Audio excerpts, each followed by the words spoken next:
So inshallah we'll start the class. So we'll do Surah Al-Asr today. And the surah starts with the qasam, the oath, the swearing by Allah subhanahu wa ta'ala. So first we will try to understand what the qasam is and how it is created. So the first thing, first word is wal asr, which is a swearing. So before we do that one, let's understand the background of this thing. And so this is like swearing, and it is qasam or oath. Okay. Now, a qasam or a swearing is done to make someone or something as a witness. So the purpose of swearing is to make someone or something, it applies to both, something or someone, a witness. Okay. And we'll see how it goes. The second thing is that when Allah subhanahu wa ta'ala, or when people swear by Allah.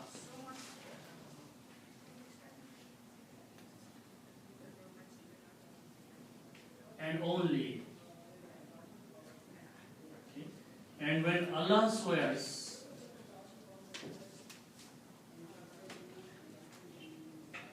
He swears by His creation.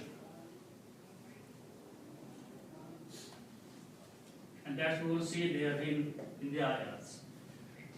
Now when you are swearing by Allah, recommended is swear by Allah only. Some ignorant people swear by other things than Allah subhanahu wa ta'ala. They swear by Quran, by the life, by the head of someone, by their mother, by their children. That's all wrong.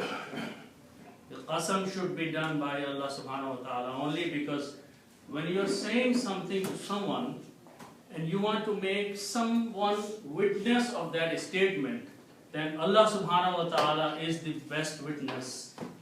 Someone's Quran or someone's life cannot be a witness of swearing. So when people swear by Allah subhanahu wa ta'ala only. When Allah subhanahu wa ta'ala swears, on the other hand, which the Quran is full of the swearing by Allah subhanahu wa ta'ala, He uses His creation. And we will see a lot of examples of that. So these two things are very important. Yeah, culturally when people swear, they wanted to stress that they are correct, they are true, believe me. Right. Why, God does not need this kind of assertion of proof that He is correct. His word is like that. Why the need of swearing? Oh, why Allah subhanahu wa ta'ala needs to swear? Basically to emphasize that what is He saying, He Himself is a witness and the other things are witness of that statement. So just making someone else witness. So that's the whole concept. Now, how to swear? Or how in Arabic the swearing is done. So what we need first thing to swear is a noun. And it has to be a proper noun. And the second thing you need is al. Al means the. And the third thing we need is a waw with a fatah. And this waw has a name. This is called waw al-qasamiyah. Okay, so this has a name. It's called waw al-qasamiyah.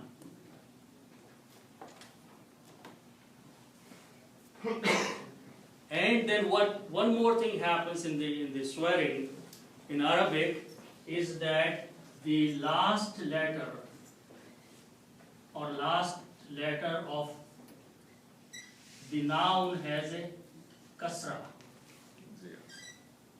So these four conditions have to be satisfied for swearing or making a qasam. And we'll take the example that how these four things have to be there. So let's look first at the word Allahu. Allahu is a proper name. Okay, so we can swear by Allah. Okay, so what we have to do, we have to put a waw in the beginning with a fatah, which is waw qasamiya. Waw has to be in the beginning. Okay, then you take the word proper noun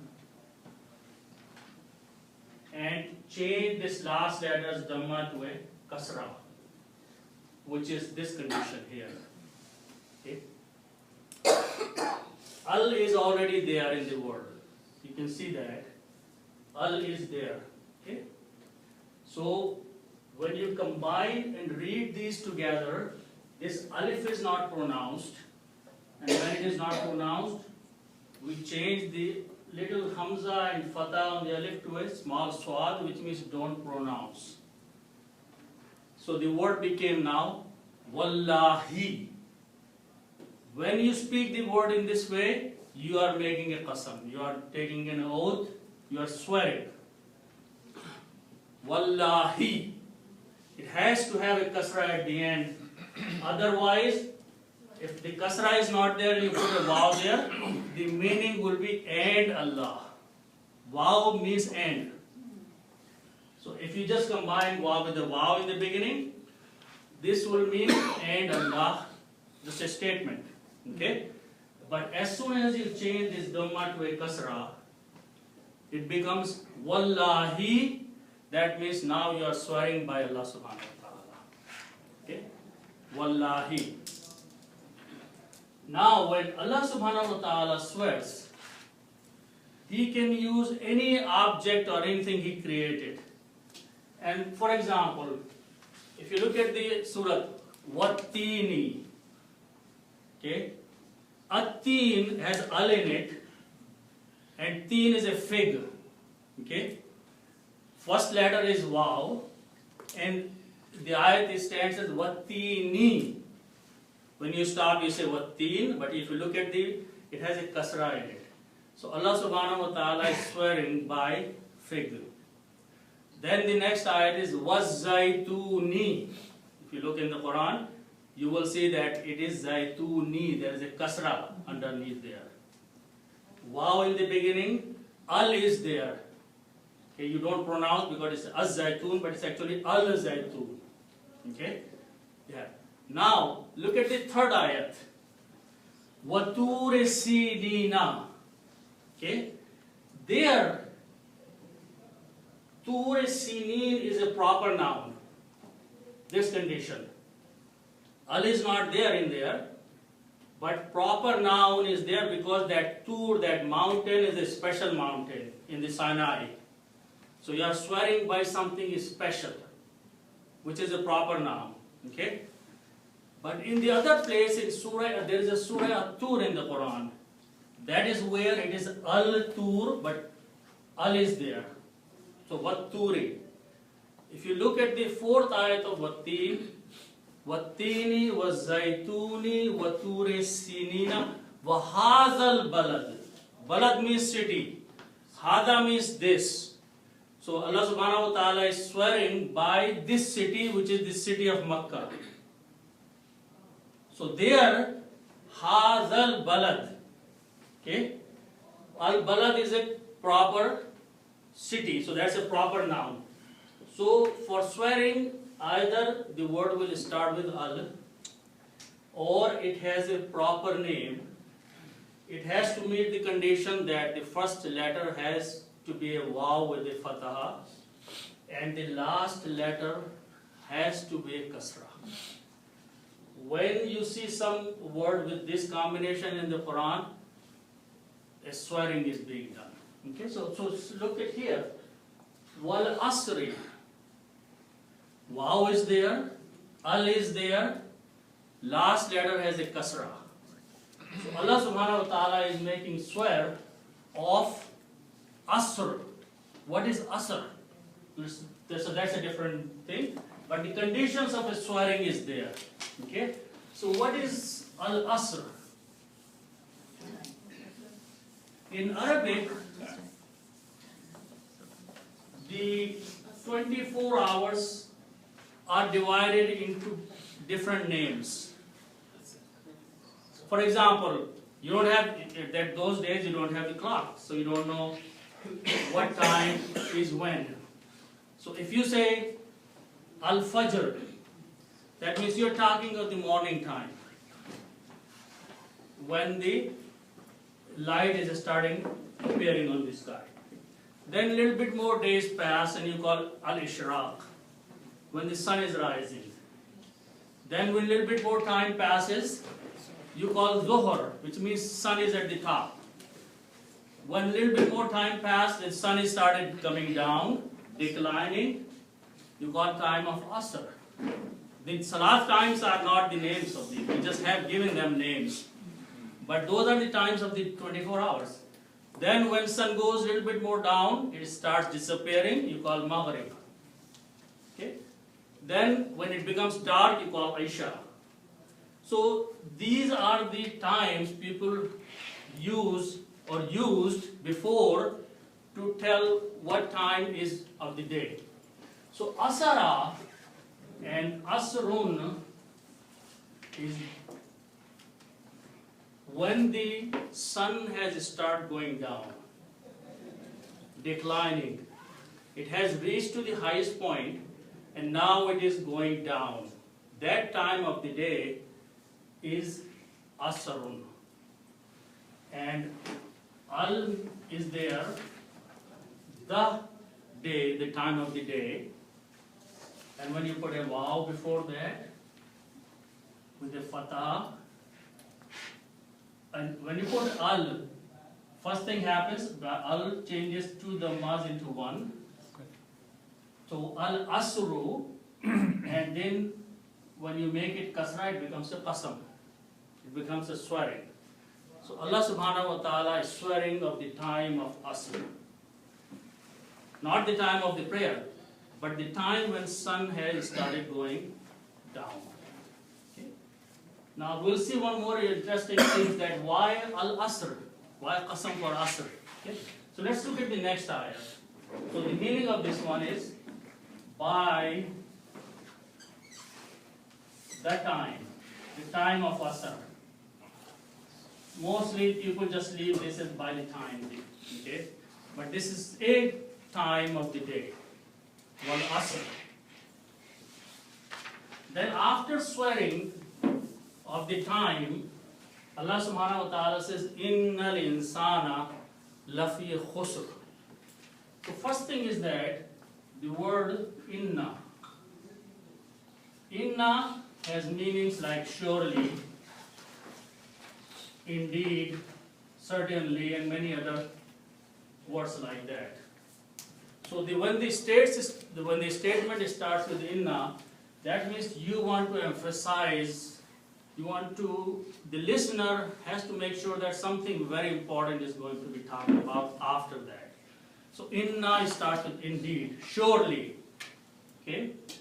So when inna starts, it does something. So whenever some word comes after that, and in this case, the word it starts with these three letters, Alif, Nun, and Sin. And Insanun is the noun. Insanun means man.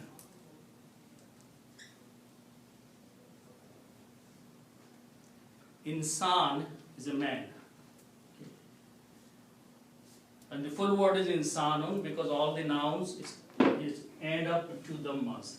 So insanun. Now, if I put an al before that,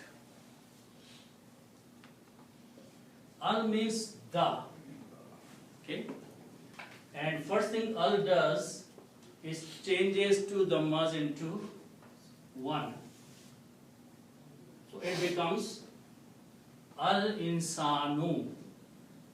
So the word now becomes al insanu. Al-insanu, because we have a da in there, the meaning, the right meaning is mankind.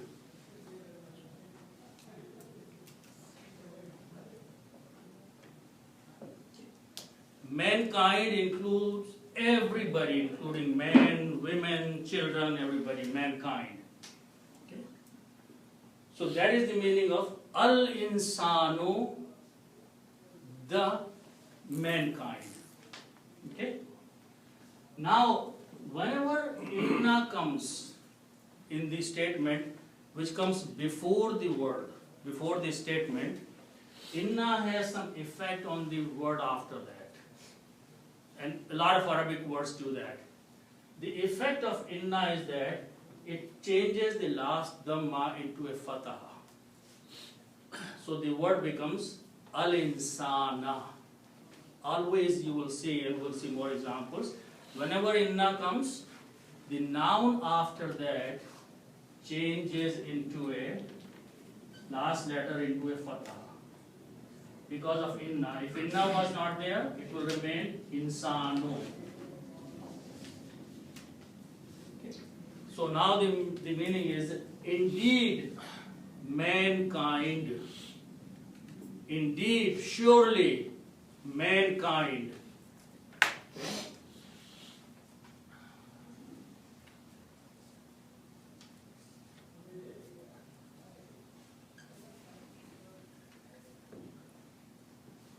Okay. Now, let's look at next two words. The lam with a fatah is called lam-e-tawqeed. Tawqeed means to emphasize, which means the statement or the word which is coming after that, Allah subhanahu wa ta'ala wants to emphasize on that one. Whenever the lam comes, with the lam has many functions, but this particular lam, when it comes before and has a fatah on it, it's come lam-e-tawqeed. Now in English you can still say tawqeed means surely. Again, surely or certainly or positively or indeed. Okay. Now then the next word is fi. Fi means in. Okay. And then the next word is, starts with these three letters, ha, sin and ra. It means to be in loss. Khasara means to lose out something, to be in loss. Okay? And the noun from this is khusrun.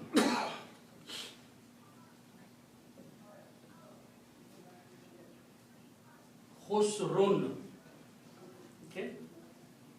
And always end up with two dhammas at the end. Khusrun. Khusrun means loss. Okay.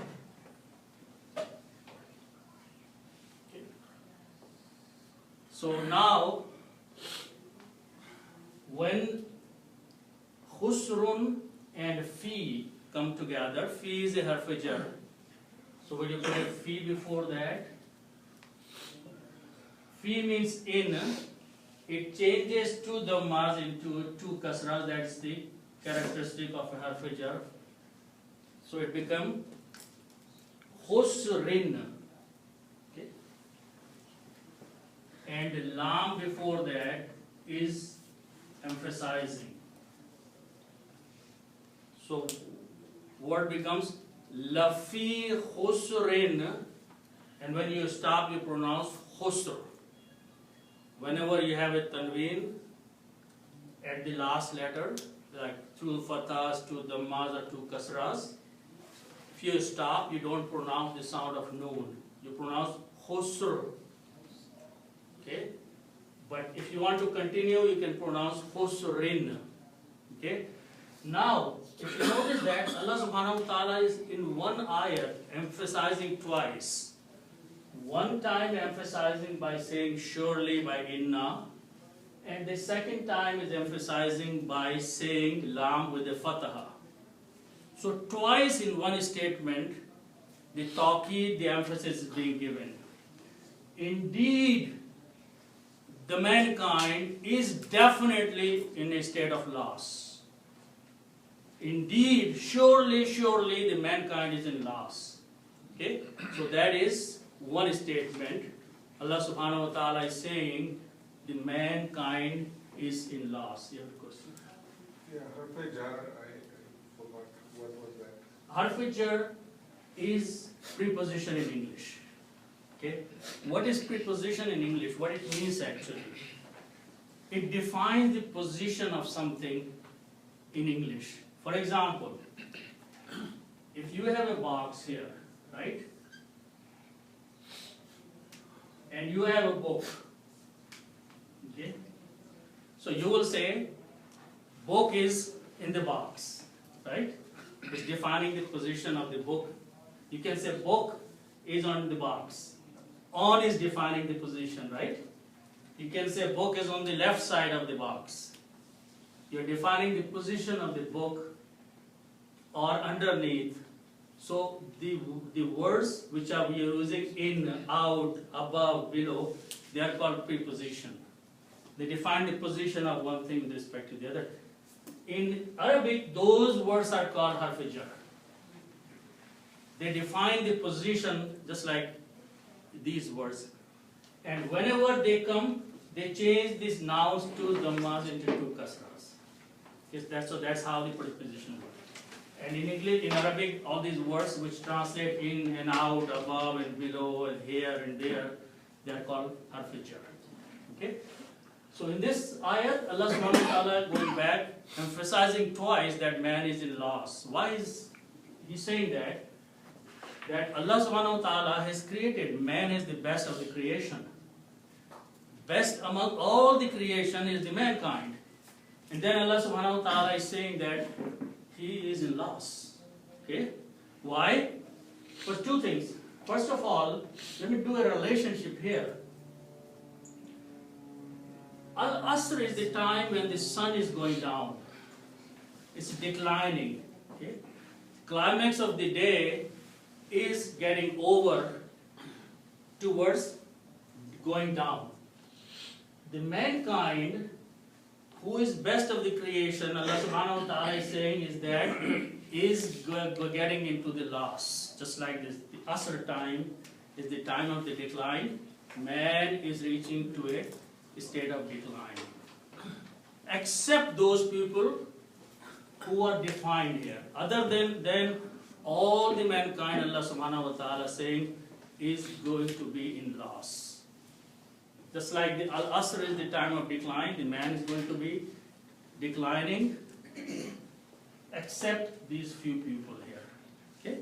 So let's look at those ones. So, in sure loss.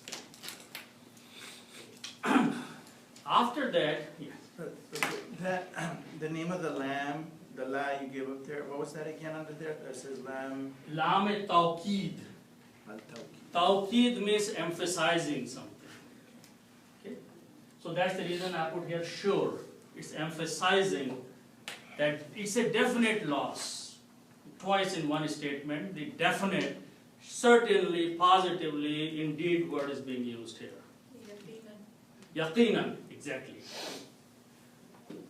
Then after that is the word illa. Illa means accept. Illa means accept. Okay. Except who? Everybody is in loss except some people. So who are those people?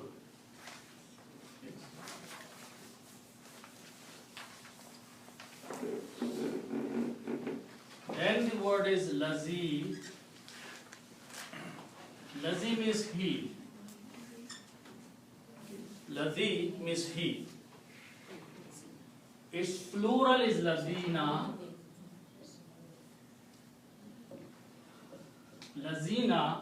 Lazina means plural of his, those or they. Plural of lazi is lazina, those. Now you can put the al before that. Okay. This was ladina. Now this becomes some special those people. Okay, al means the. And when there is a noun, it has two dhammas, al changes two dhammas into one. But on pronoun, this is lazi, he is a pronoun, or lazina is pronoun, al doesn't do anything. So it remains al lazina. Okay. Those, except those, or those people. Okay. So here, al lazina means except those.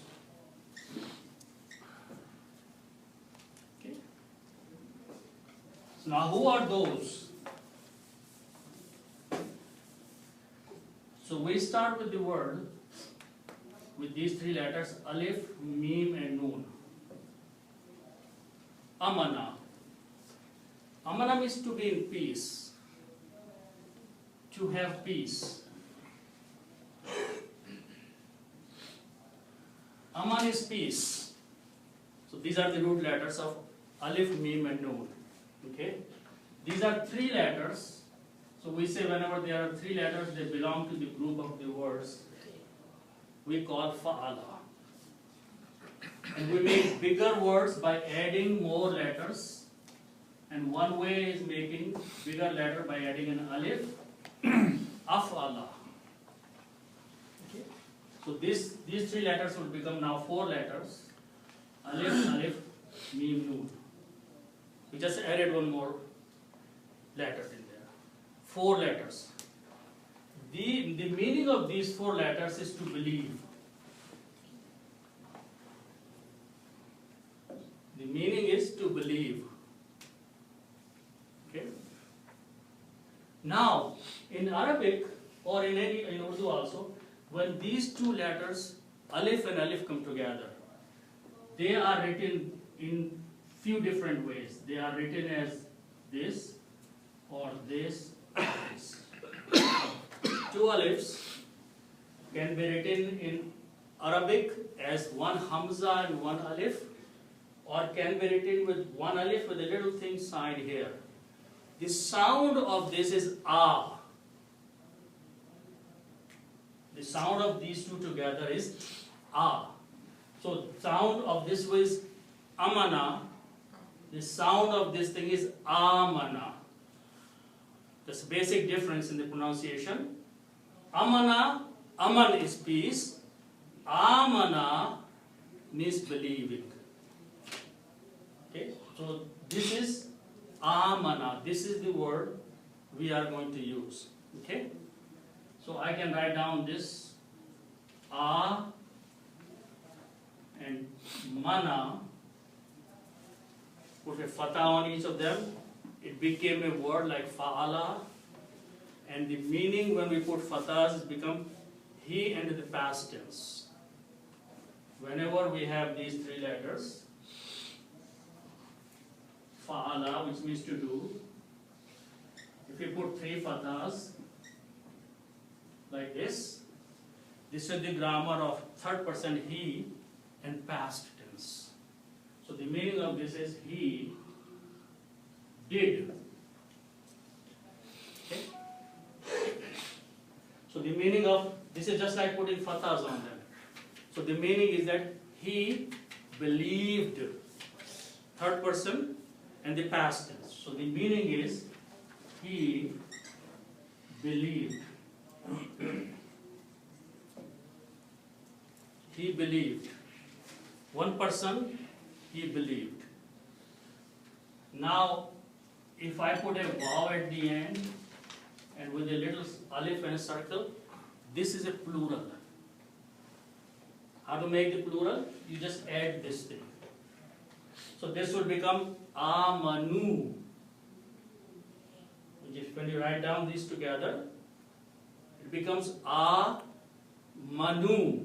Just like it's written here in the ayah. Amanu.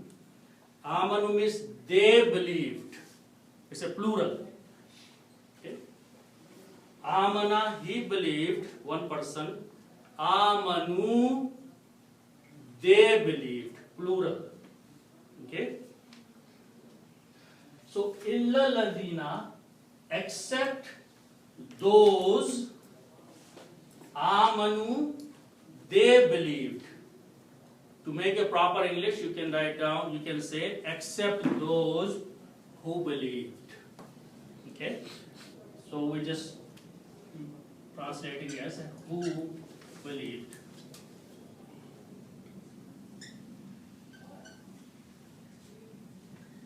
So Allah subhanahu wa ta'ala is saying that all the people are in loss, in khusr, except those who believed in Allah subhanahu wa ta'ala. So the amana is it coming from iman? Yeah, iman is from the same word. Iman is from the same root letters. Question. Believer could be a Muslim or a Yes, so in this Jew also. particular case, in the parentheses, it's believing in Allah and the commands of Allah.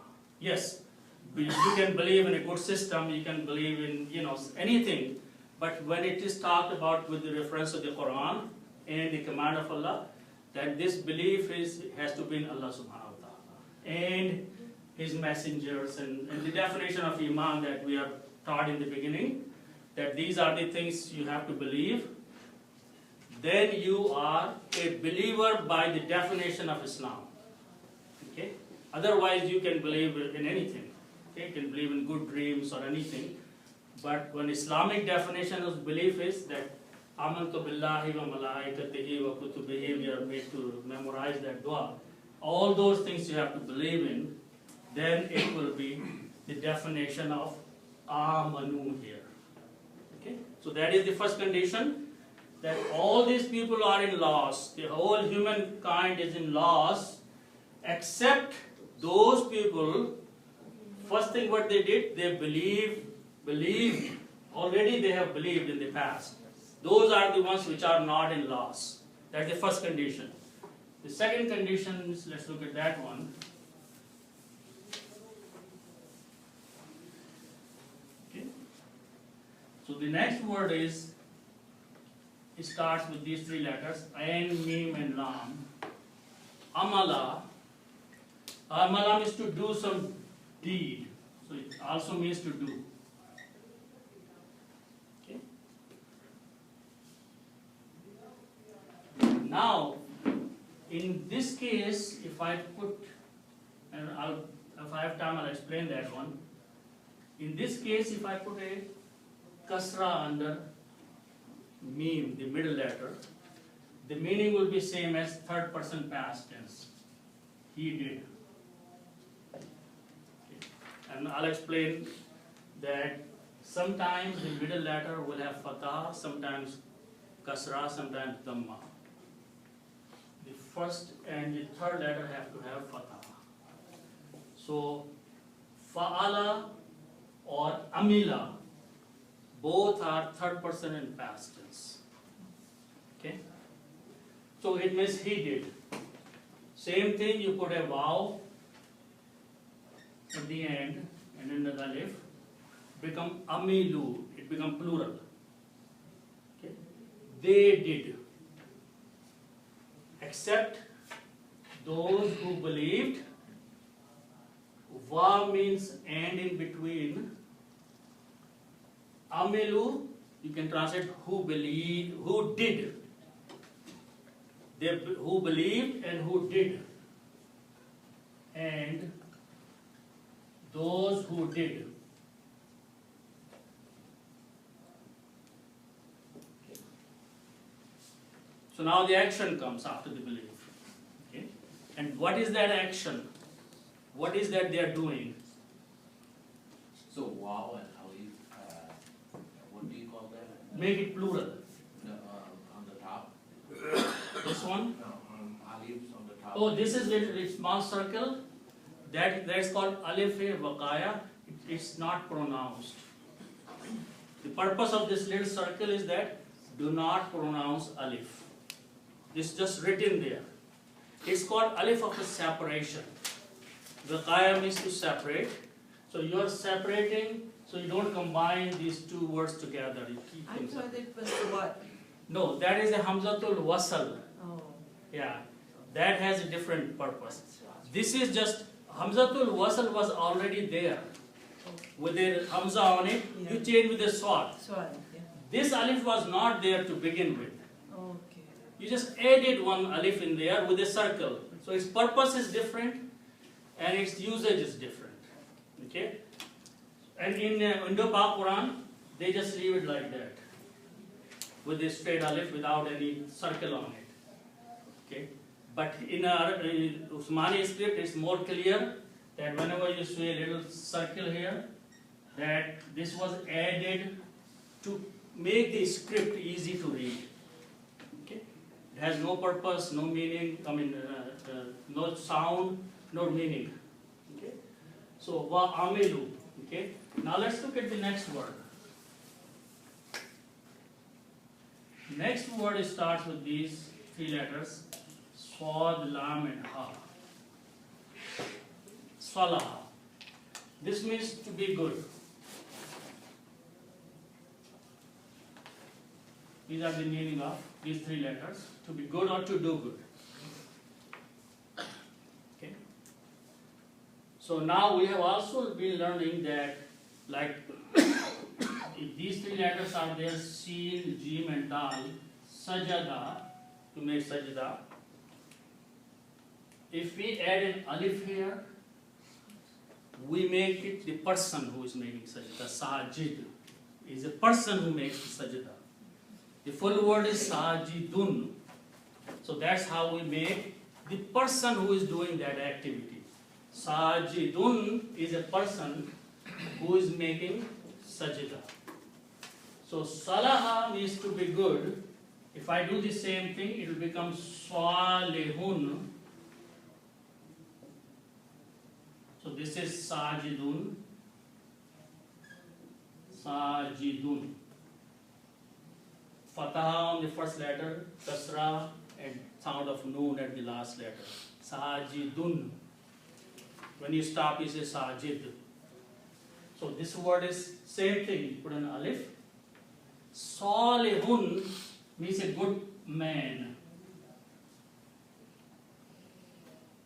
Good man. A person, a male who is good is salih person. We use that in the language also. Salih is a good person. Okay? Nek person. Yes. Question about clarification. So when you explained it as sajida, when you add the what's that, the mada, like there in the red, sajida? Yeah. You showed it as vertical, but then over there you showed it as a kasra and then a No, long. this means just add alif with the seal. So this, Oh, this oh, alif okay. is the seal. I thought you were doing a No, just on this scene, Oh, I added extra letter, and other things are just the harakat to make sound. But actual additional letter I added was alif. Okay? So the same thing is here. I added alif here. So salihun means a good man. Okay? Now if I add a ta at the end, this round ta, it's called ta marbuta. Salihatun.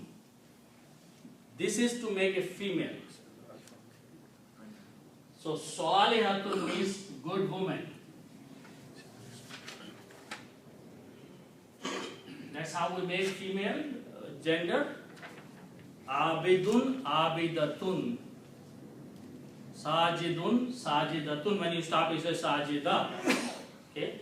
So when you stop here, you will say salihah. So salih is a good man. Salihah is a good woman. Okay? Now, its plural of salihatun is salihatun. This is a plural. Salihatun. When we make a plural, this round ta become a regular ta. That's how we make plural. So So the word is Salihatun. Salihatun means good women.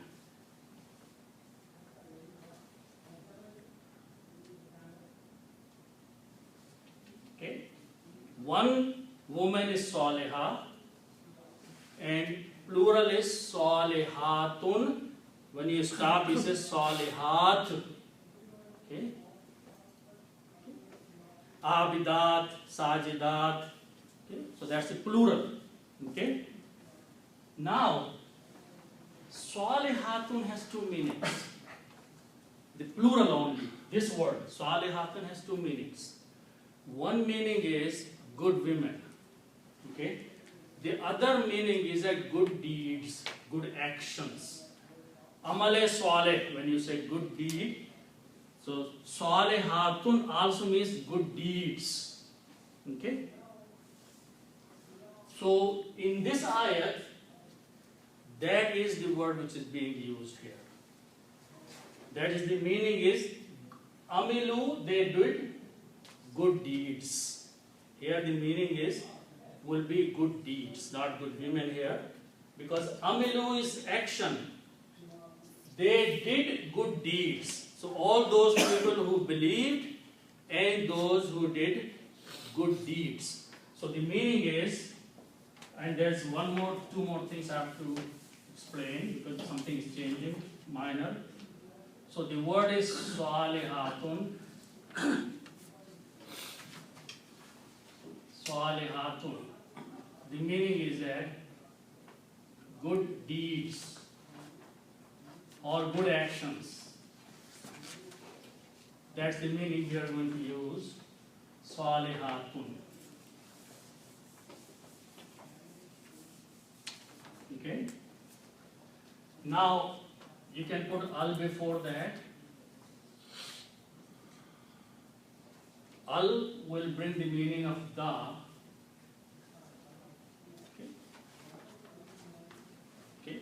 And when you put al, the last two dhammas change into one.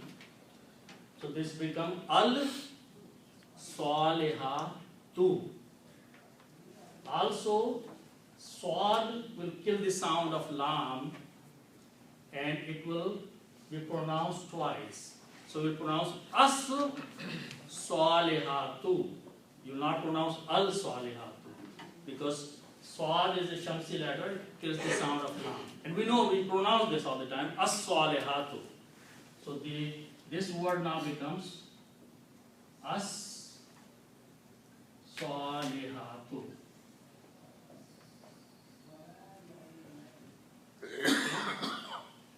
So instead of pronouncing lam, I put a shadda on swad. So it becomes as salihatu. Two dhammas change into one because of the al. So the final word is as-salihatu by itself. As-salihatu means the good deeds, the good actions. These people who believed and they amilu and they also did good deeds. Okay? So the actual word is salihatu. Now in the Quran it is salihati. Okay? And the reason for it is that I have explained that whenever a noun comes after the verb, it changes into a fatah. But in this plural, this word never comes with fatah. This comes with a dhamma or a kasra. So this changes to a kasra. The meaning remains same.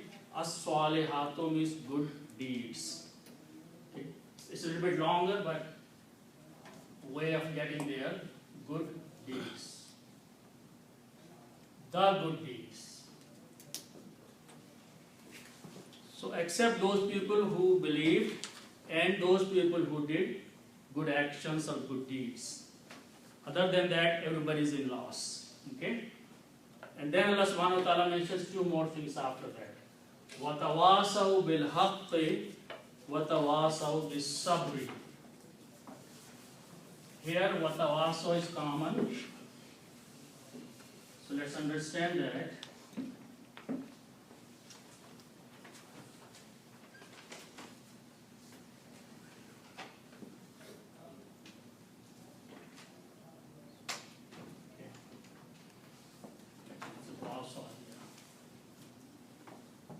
Waw and Swad and Ya. These are the root letters. Now a lot of us know the word wasiyat. Wasiyat is someone, a person who is leaving this world, he advises what to do is with wealth. That's called wasiyah or wasiyat. Okay? So these are the root letters. Okay? To tell others what to do. Wasiyah. Okay? But we are not going to use these three because we have to make a bigger word out of this, and that is the word we are going to use. So these are three letters. Fa'ala. Whenever there are three letters, they belong to this. Okay? Now in Arabic there is one way of making is that we put a ta in the beginning and an alif. Okay? And fa and lam. I added two letters here. One is ta in the beginning and alif between these three letters. Okay? Tafa'ala. Okay? So this will become tawasiya.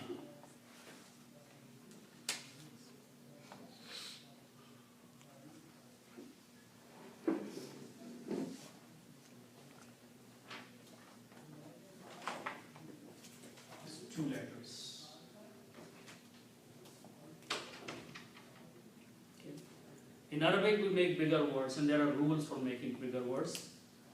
One rule is Alif will that, not come after first letter. Huh? Fa. The fa. Yeah, you're right. This is the fa. Alif comes here. The fa.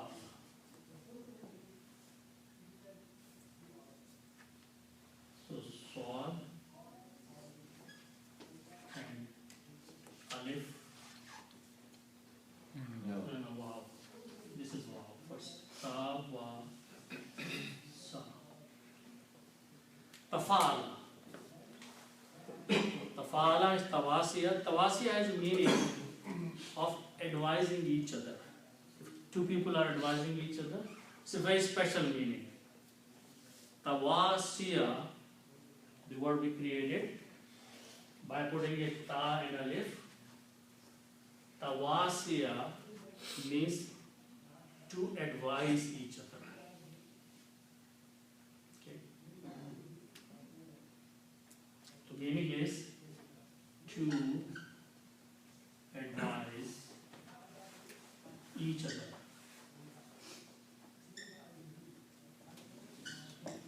Okay.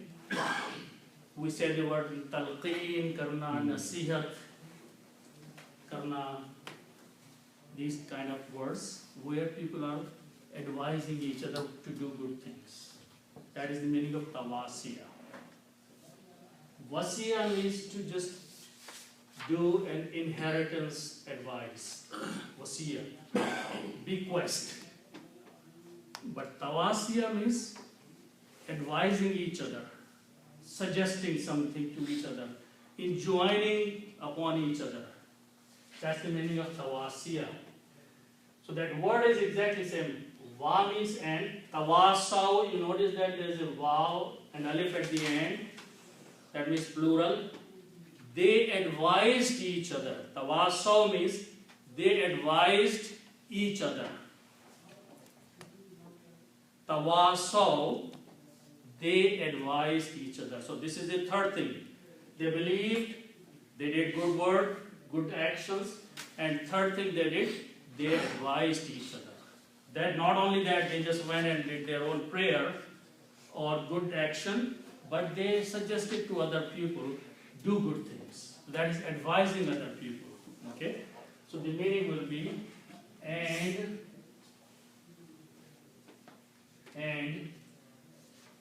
they advised.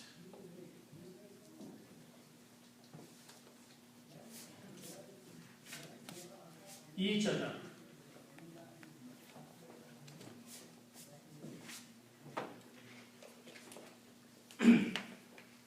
And the other two words are very simple after that.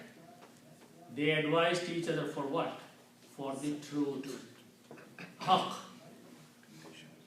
for the haq. So the words are a, kaf, and kaf. These are the root letters. Haq, and the noun is haqqun. Haqqun means truth.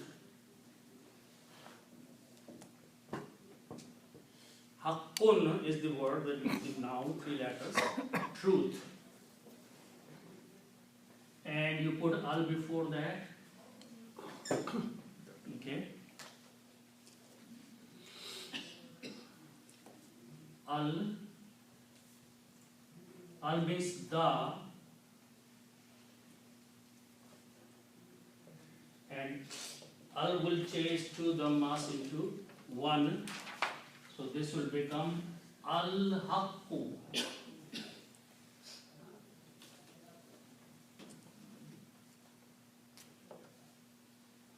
Al-haqqu means the truth. Okay? And then you put B. B means of. Okay? And B is harf-jar again. Harf-jar always changes last dhamma to a kasra. So they advised each other of the truth. Be truthful. Okay, and truth has a very big meaning. Okay, so advised each other of the truth.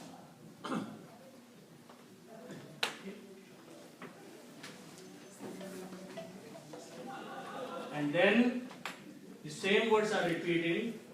وَتَوَاصَوْا, and they advised each other again.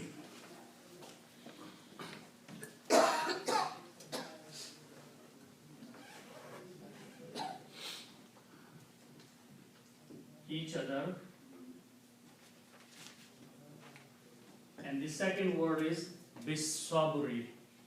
Okay. Formation is same. In this case, the root letters are swaz, ba, and ra. Okay. And sabrun is the noun, patience. And you put an al before that, just like this one, it will become as-sabru. And you put a B with that, it will become bis-sabri, of the patience. So they advise that they should work towards the haq, and then when the difficulties come in that, they should be patient. Of the patience.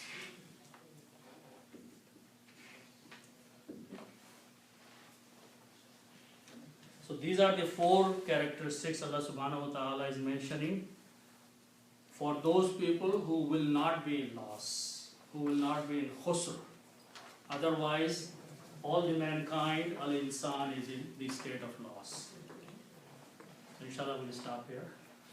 Okay. Jazakallah khairan, brother.